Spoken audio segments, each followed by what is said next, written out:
Hey everybody, this is Andrew, hanging out in the back of the USS Intrepid, hence the sun and some wind. I'm hanging out back here at BloxCon, New York City with daxter33, who is one of the most prolific and successful game developers on Roblox.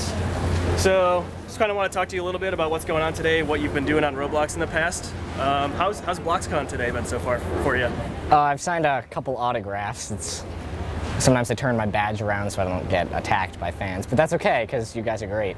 Okay, so I guess let's talk a little bit about your background on Roblox. You've got arguably maybe a top 5 most popular game, somewhere in there. It's more than 20 million plays, right? Yeah. What do you think has been the secret to the success of Paintball? Well, I don't know. I mean, it's been sort of additions from previous games that I've made. The first game I made, there were minimal players. I ran ads for it and people got to play it. And then after that got sort of popular, my view count went up. And then as I made new games, they got progressively more popular. And then Paintball was just like tip of the iceberg. Yeah. It got all the fame, but it wasn't the whole thing. Yeah. There are games before it that what kind of games did you make to start out with?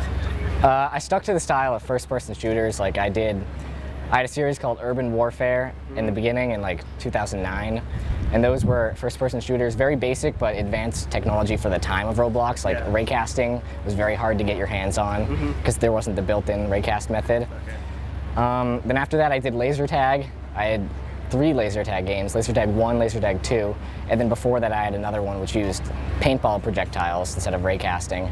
So it was hardly laser tag, but at the time it was cool. Yeah. And then came Paintball, so it's just built off of the first-person shooter style. The games are very similar, just the technology is different. Yeah. How did you develop such a strong understanding of Lua and programming over the years? I mean, and when did you start with this all? What year? I joined in 2008. I was in 7th grade, and I pretty much just started reading other people's scripts, and I think that's the best way to learn how to program, to read other people's code, so you can see what they're doing, understand it. And then after I sort of got a grasp on what Lua was, I could start working on my own small things. Like you see someone make a lava brick in an obstacle course that kills you when you touch it. Right. You make the same thing and you understand how it works, and then you can build a pistol that shoots projectiles.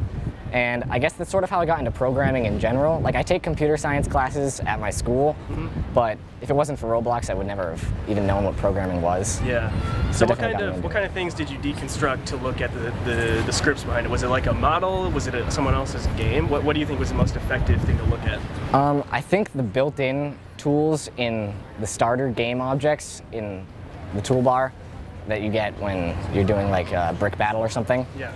I think those were really helpful, like the leaderboard and the paintball gun, because the first game that I made where I really scripted most of it was an original laser tag. Like I said, I would use paintball projectiles. That was because I looked at the paintball gun and I altered it to make it fire a different sound, a different velocity, do different damage. And the leaderboard I also altered. It was pretty much the linked leaderboard that you can just insert into your place and get kills and deaths and all that sort of thing. Right. But it said who killed who, from how far away they were, and just basic stuff like that. And that really helped me learn how to make leaderboards and multiplayer first-person shooters. Yeah. So can you talk a little bit about Paintball specifically and kind of how that game has changed over time? Because I only know it in the last like probably 14 to 16 months, something like that, and I know it was around before then. So you want to talk a little bit about how it's evolved? Well, it started out when I had this tool that when you click on a spot in the map, it fires a lightning bolt out of your head, and the lightning bolt sort of like zigzags through the air and travels over time. And then eventually I was like, well, if I can make a lightning bolt travel over time, why can't I make a paintball or another projectile travel over time? Because the problem with making a precise paintball or airsoft or whatever type of game like that, where bullets don't instantly hit their target, is that the projectiles are really unreliable. Yeah. So I had to make my own projectiles. So once I did that, I pretty much had a base plate with hills on it and a paintball gun where you can choose different guns by pressing the P key, which is what it still currently is, and you can choose a different class, like you can choose sniper, an automatic rifle. And then I added game modes and other maps. Pretty much it hasn't changed since then. The only thing I've updated is I've added new maps, I've added new modes. A lot of the maps are user created, so Right, not by yeah. me, because I don't How like do you building. manage that process? How do you get good stuff? I don't know really. I get a lot of messages about map submissions, and then I'll check them out, and a lot of the time I'll have to edit them to make them fit the style of Paintball. But if I like them, I'll add them in, I'll give credit to the user Yeah. and all that.